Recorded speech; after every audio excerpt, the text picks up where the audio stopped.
Okay, today we're going to talk about three of the most dangerous techniques that can be employed at the card table by a card cheat or a hustler. The first one, of course, is just having a good memory. It's a legitimate skill to apply in a card game, but it depends on how you use it. A card cheat will use it in a manner that is definitely cheating, in that he'll remember the location of cards from a previous round and can try to remember where they are in other people's hands, in fact. Okay, that's one technique we're going to demonstrate. The other technique, in conjunction with that, we're going to demonstrate is a little technique called shuffle tracking, where in the course of a legitimate shuffle, we're going to keep track of those cards that we remembered.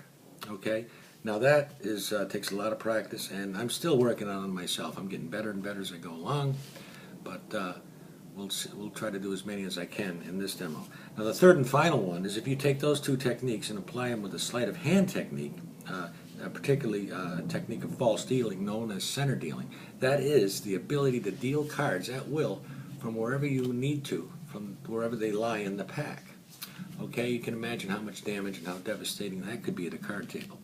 So for the purposes of this demonstration, we're going to demonstrate it with a game of bridge, a game which, by the way, lends itself very well to the technique of memorizing cards. Because of the nature of the game, you're dealing out, everybody gets 13 cards. There's a course of play where tricks are taken after the bid, and nicely enough, they're all stacked in order, usually in a pattern, as each trick is laid out, and it helps the locator cheat keep track of certain cards for the next round of play. Now let's go. Now I'm not going to go through that whole round of play. We're just going through the pack, and I'm going to memorize as many as I can. But the same technique would apply when you're actually playing the game. So again, it's important you realize these cards are truly shuffled, and I think you'll agree that that's a fair shuffle. Okay? And when I do this demonstration live, I have the spectator shuffle, or anyone shuffle to their heart's content. So it's key that they know that the cards are well mixed. Now I'm going to try to target certain key cards as I run through this pack. I'm not going to rearrange them. Just remember as many as I can that are useful in a game of bridge. And as I said, we're doing bridge. So you can, if you're familiar with bridge, you can go ahead and pick cards that you think are useful for the game of bridge. What you would want to play. I'm just going to target certain cards that I think are advantageous, that I'd like to see show up later, either in my hand or my partner's hand. Okay. Now I'm starting to lose track. That's about half the pack. That's about where my 100% confidence limit, where I could memorize. Going through about half the pack. But for purposes of demonstration, I'm going to try to go through. I'll go through more and see how, for my own edification, we'll see how well how many I can get. Okay? So you'll have to bear with me on this. I know this is boring, but it'll all be so exciting in a moment here. And again, for your own amusement, you can try to remember the locations of certain cards that you find interesting, as I said. So it's your choice, Nine of Hearts. Sometimes, as a deck, as I get up into the 50s, the 40s and 50s, my memory really starts to fade here. All right, that's not bad. Okay, now I've got a good idea of certain target cards where they lie in the pack, and I've left them in two halves so you can see the next phase where we're going to do some shuffle tracking. Now again, it's a legitimate shuffle, and I want you to see this I couldn't fake that. You can't get any more fair than that. That's a fair shuffle. Now, as far as shuffle tracking goes, I can go as far as two shuffles with a few cuts. So let's say again, I want you to see this legitimate sequence here of shuffling, and as I shuffle, I'm going to do this slowly so you can see there's no technique applying pull-throughs or zeros or anything like that. Those cards are pretty well shuffled.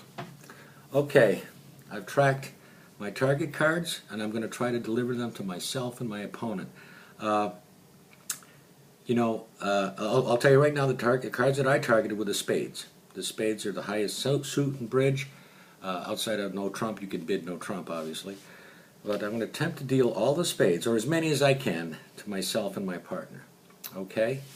Which would guarantee definitely, in other words, if I got them all, that would be what's known in bridge as a grand slam. If I were able to play each one of my... Now I have to pull them out from where they lie. Now you're going to have to bear with me here. I'm a little... again, this is not that exciting, watching me deal cards, I know that. But what else you got to do? Okay, hold on. I don't know if I'm getting... Okay, that one, yeah, that's a spade there. All right, here. And, you know, I could miss one. But you'd see that even if I got 10, that would be pretty impressive. You'd have to admit that would be really... Is that a spade? Yeah, that's a spade. Heart and a spade. Okay. Now, if everything went correctly, I should have, between myself and my partner, all 13 spades, or the better part of them. Let's see how well we did. I've got 1, 2, 3, 4, 5, 6, 7, and 8. Not bad. Now that means my partner better have the other 5. So there's 8, 9, 10, ooh baby, 11, 12, and 13 spades. You got to admit, now that's, I could deliver myself what's known as a grand slam if I could take all the tricks. But a good bridge player realizes that getting all the spades is not a guarantee that you're going to take all 13 tricks, because, you know, after the spades are cleared out, other players have to follow suit.